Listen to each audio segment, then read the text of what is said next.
Reversion. Christian wakes up at Gadahan Hospital and can't remember anything. He is carrying half a photograph of a person he can't recognize. The doctor tells him it is the year 2035 and that the city of Buenos Aires has been taken over by a paramilitary group that is keeping them hostage. There he meets Victoria, another patient and prisoner, and together they think up an escape plan. Once outside the hospital, Victoria tells him that she is part of the resistance and suggests he should contact Pablo, someone who might help him ID the man in the photo. When he meets Pablo, Christian learns that the resistance wants the government to bring back order, and for that, they need information from a mole with whom they have lost contact. Christian looks for the mole, but only finds his body and his ID. Following this lead, he gets to the right address to check out the place, and to his surprise, he finds the other half of the photo of himself dressed as a scientist. So he goes back to Pablo's hideout to look for answers, but he has been kidnapped by the paramilitary group. However, he has left an important tip. He must go to the School of Engineering. There, he figures out the path to one of the secret bases of the Resistance, where he finds Victoria, as well as the man in the photo, but he is several years older. Reversion, Chapter 3, The Return.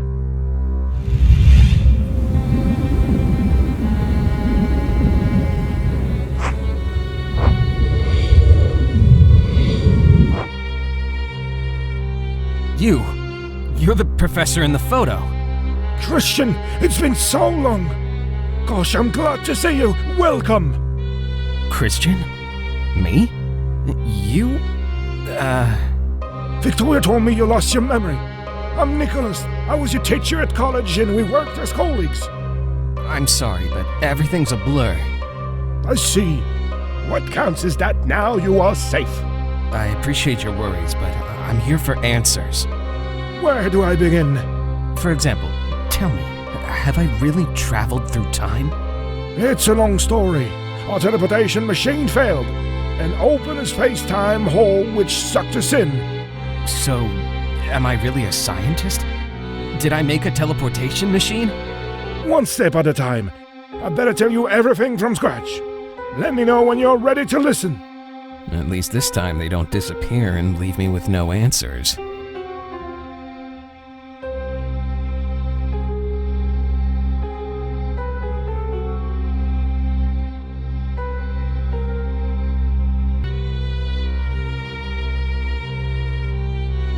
Photo! I remember the moment as it had been yesterday. We got it taken before I went to Innovate. Since everything came out well, we thought the photo was a lucky charm. We decided to cut it in half and keep a part each. How come you have the whole photo? Well, I've always had the part you're in.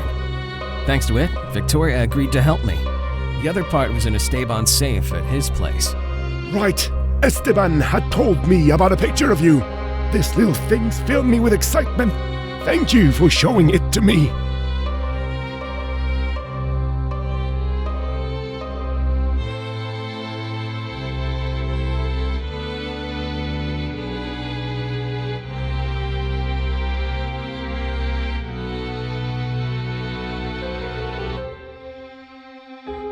These are Esteban's intel files. Unfortunately, he... how can I put this? Died in the line of duty. Victoria told me. Esteban was a brave ally and a great friend. The files he got for us are very important. They will allow us to access the communications center. It's important that you keep them. They'll be of much use in the future.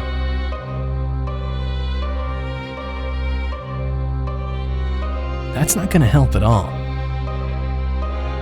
That's not gonna help at all. This is useless.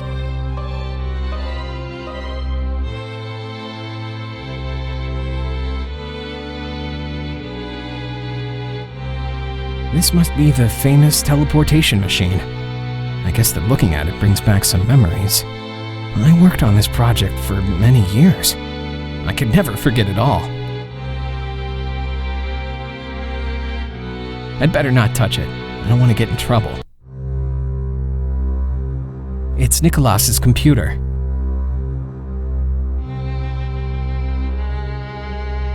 I'd better not touch it. I don't want Nicholas to get mad at me.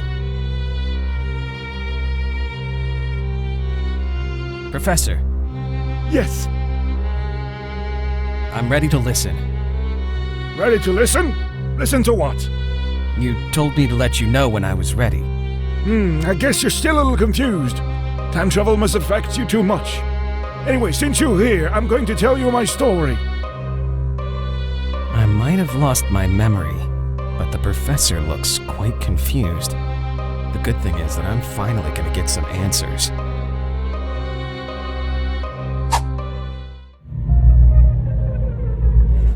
Everything started in Innovate, a science and technology fair to shape the future, where I presented my lifelong project, the teleportation machine, which of course needed financing to come true. During my research, my colleagues treated me like a crazy dreamer, so it was rewarding when the first person interested in the machine showed. It turned out to be some Sergio, an unscrupulous businessman. Should I agree to work with someone like that?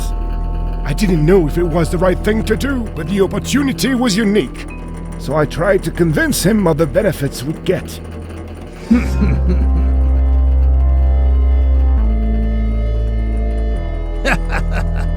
Finally, a few weeks later, I decided to sign. That contract was the beginning of it all. Several months of hard work followed, but your presence plus Victoria and Florencia made all that work bearable. Finally, the day for the machine startup arrived. Everything looked right, but something failed.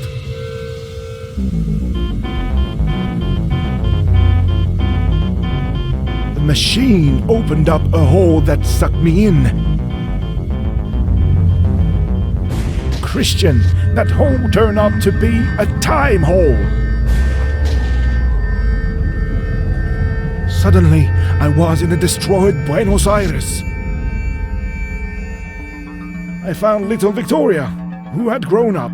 She helped me figure it out. Sergio had taken advantage of the destruction wave. In the following chaos to overtake the city helped by a paramilitary group. Buenos Aires was isolated from the rest of the country under Sergio's dictatorship. Since then, we have organized a resistance together as a way to redeem myself for the great damage that my invention had caused. But I soon understood that stopping Sergio would not be an easy task. And to do that, many would have to continue suffering.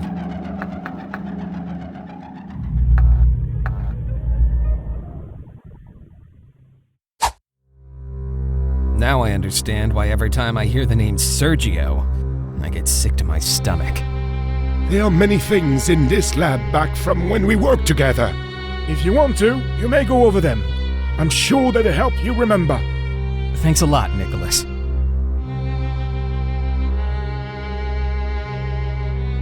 If I touch any of this, Nicholas will want to kill me more than Sergio.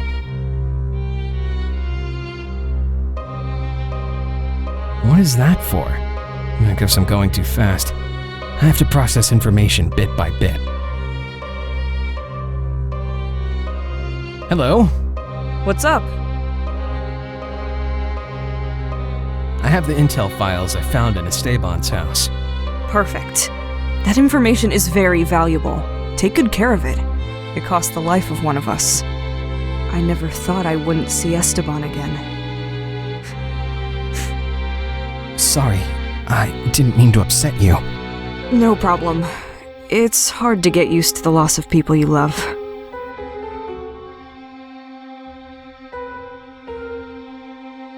How many more are there in the Resistance? Not much more than what you see here. Nicholas, me, Pablo, if he's still alive, and a few more. When Nicholas recruited us, we were hundreds. But Sergio's forces hunted us down like rats. Now there's one more in the Resistance. Every person counts. Thanks. You're welcome. I'd better not. They haven't made it work yet. This console must be to operate the teleportation machine. That's the table Nicholas must work at. It's full of papers with notes. They're the attempts of Nicholas to make the machine operational. I don't want to take any of this. It's Nicholas's.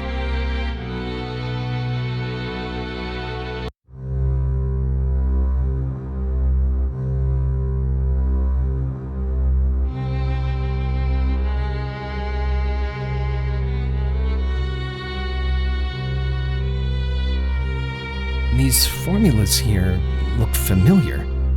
Or it might be my mind playing tricks on me with fake memories. It looks very comfortable. It's full of garbage.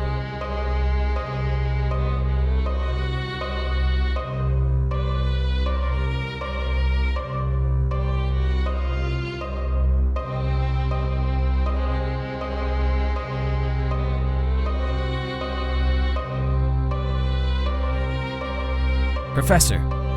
Yes.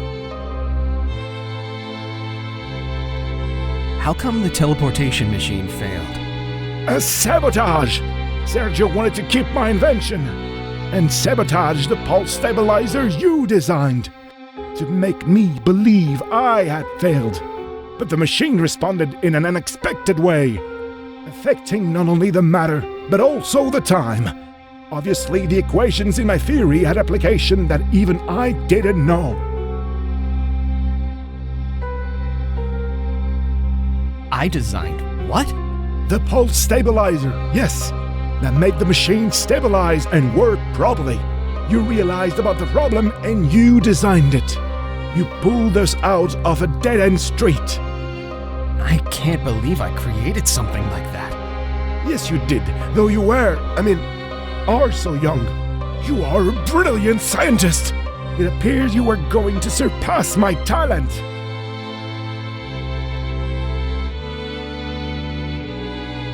Why did the machine make us travel through time? The machine worked transporting the matter through a wormhole. But evidently the implications underlying the physics we discovered have ramifications which I've never considered. Wormholes? I think I read about that. In some files I found. I should show them to him. How could they sabotage the machine? Even today, we don't know exactly what Sergio did.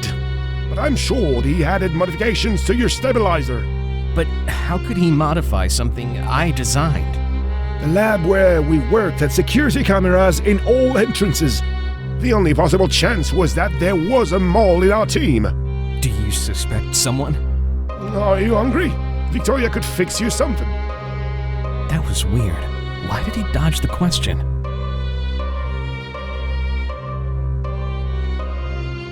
I guess I'm beginning to understand the whole story.